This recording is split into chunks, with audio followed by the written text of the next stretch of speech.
Happening right now in the nation's capital, people are showing support for fired USAID workers who are at the D.C. headquarters of the dismantled agency this morning. You can see the signs being held there. They were given 15 minutes within a designated 1-hour window to pack their things and get out.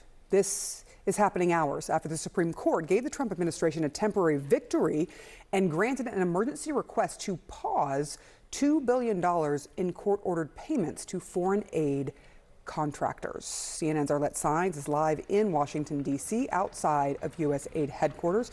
What are you hearing as people have to go in and get their belongings in 15 minutes' time?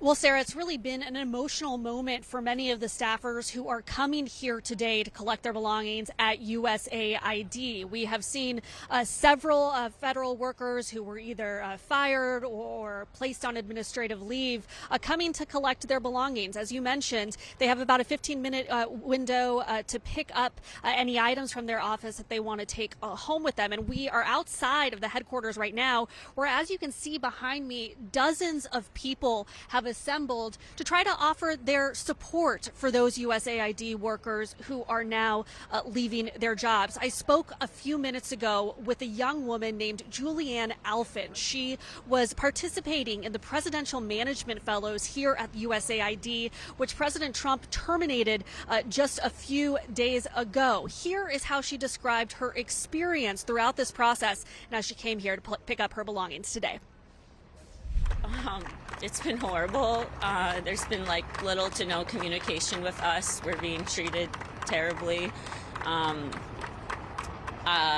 worried about overseas staff coming back. I've heard there's a little to no communication with them. There's been no offboarding with us. It's just been very sudden, everything. One day being locked out of the building, the next being told you're on admin leave, things like that. It's been very difficult. So what was it like coming back here today? Heartbreaking. Walking in the building and seeing all the pictures of our projects that were taken down, work like getting children vaccines or providing food aid, things that really matter, being treated as if they're nothing. It's really hard to see. And so that just provides one slice, one window. That provides one window into how so many of these federal workers who are being impacted by these cuts at agencies and also efforts to reduce the workforce, how they have been impacted. We know that just on Sunday, about 2,000 staffers with USAID were laid off, and many more were placed on administrative leave. This has really been a very uncertain period for so many federal workers in government at a time when the Trump administration has pledged to make cuts at agencies and also trying to reduce the workforce overall. Yeah, a lot of emotions there at USAID, which has basically been dismantled. Arlette Saenz, thank you so much. Appreciate it. Mark, we're seeing some of the immediate impacts of the ruling and John Roberts kind of putting a stay on this. What is the ultimate impact of all this besides with Donald Trump? Well, I think, first of all, USAID, I think, is gone as far as we've ever known it. Democrats have pretty much given up on trying to fight to get it back. It will end up in the courts, and it is in the courts. And we've seen even this emergency stay right now. Chief Justice John Roberts allowed the Trump folks more time based upon having to give out these contracts to USAID. I think this spells trouble because this is going to be the first step in really Donald Trump successfully dismantling the government. Now, everything that he does try to do, Sarah, is not going to be successful. But in this first step, he appears to be successful. Yeah, this is another thing that we were all watching. Donald Trump giving a really strong endorsement to Elon Musk, who was at the first cabinet meeting, not a cabinet member, but he was at the meeting. Right. And I thought it was interesting that he was like, is anybody unhappy to the room, to his cabinet? And they all clapped. I think everyone's not only happy, they're ecstatic, they're thrilled, Donald Trump said to his cabinet.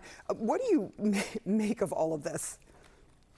Well, you know what? Let's have the president himself. Let's hear what he had to say, because it is so interesting it says so much in such a little bit of period of time about what we're going to see over the next few weeks, next few months. Let's hear what he had to say. Let the cabinet speak just for a second. Yeah, exactly. Is anybody unhappy with Elon? If you are, well, throw him at out of here.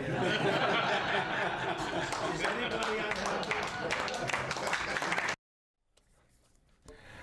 Look at them all just clapping and smiling and thinking to themselves, Sarah, we better get on board. You know, it's very interesting. Donald Trump not only issues directions through social media, he also issues his threats to his own people in public, and that's clearly what we saw yesterday. It clearly is, and it did feel a tiny bit awkward, or a lot awkward, when he made some of those statements and sort of they had to respond to it. Meantime, we're seeing these town halls where people are really unhappy with some of what Elon Musk has done. All right, Mark Preston, it is always a pleasure to have you on. Thank you so much. I appreciate it. Kate? And bouncing just right off of that, Republican members of Congress are increasingly facing backlash over Elon Musk and the DOGE cuts. In Virginia, voters protested at some mobile office hours for Republican Congressman Rob Whitman. The staffer usually leads these sessions, but constituents, they showed up. They wanted to hear from the congressman himself. Instead, they heard from a former government employee who also wanted some answers from the congressman. And these mass terminations without any assessment of the American people's needs will end up costing taxpayers more money. Disruption to services. You want to know why no one's at the Social Security office? They're firing people. People there accuse the Republican congressman of hiding from his constituents. Here is then what the Republican House Speaker Mike Johnson had to say last night about all of this blowback. The videos you saw of the town halls were for paid protesters in many of those places. These are Democrats who went to the events early and filled up the seats. If the videos had panned you can't argue they were all building, paid protesters, though, Mr. Speaker. Many of them were. A Republican acknowledged they were his constituents. One Republican acknowledged they were his constituents. That's fantastic. Okay, but they had Democrats come and fill the seats early. Joining us right now is Democratic Congressman Jason Crow from Colorado. Congressman, it's good to see you. The House Speaker, they're seeming to dismiss this blowback. We've seen no evidence that, one, people were paid, and two, Democrats can be Republican members of Congress constituents as well. You have Republicans in your district. I have seen examples of people attending these events saying that they are lifelong Republicans and live in those districts. What is your reaction to what seems to be Johnson's shoulder shrug response to this? Well, let's first of all compare the images here. You just showed a video of the first cabinet meeting, and they were laughing and patting each other on the back and clapping, as if everything is fine. They're taking their victory lap. At the same time, if you actually get outside of the D.C. bubble, you get outside of the swamp, and make no mistake, all these people in the cabinet meeting, these are creatures of the swamp, right? These are billionaires, these are elite executives, these are oil and gas executives, these are lifetime politicians. If you get outside of that room and you go around America, people are hurting, they're afraid, they are feeling the real cuts of what's happening, the real human impact what's happening, and they're pissed, and they should be pissed. And they're starting to stand up and to be heard. And my Republican colleagues can certainly ignore them, but they are not going away. I mean, you wrote about this yesterday. It grabbed my attention. You said the lesson from tough town halls isn't to run away. You said, I'm hosting a town hall tomorrow, meeting today, because my constituents have a right to know where I stand and what I'm doing to advocate for them. I mean, what are you hearing from your constituents, and what do you expect to hear from them today? Yeah, that's right. I mean, showing up and listening is fundamental to the job. It is the most basic element of the job. The people you represent have a right to know what you're doing, where you stand, the votes you're taking, and for you to stand in front of them and to be accountable for that. And they may not always agree with you, but they have a right to know that. If I do a town hall and I have a very mixed district, I have a lot of Republicans, I'm the first Democrat ever to hold my seat in Congress.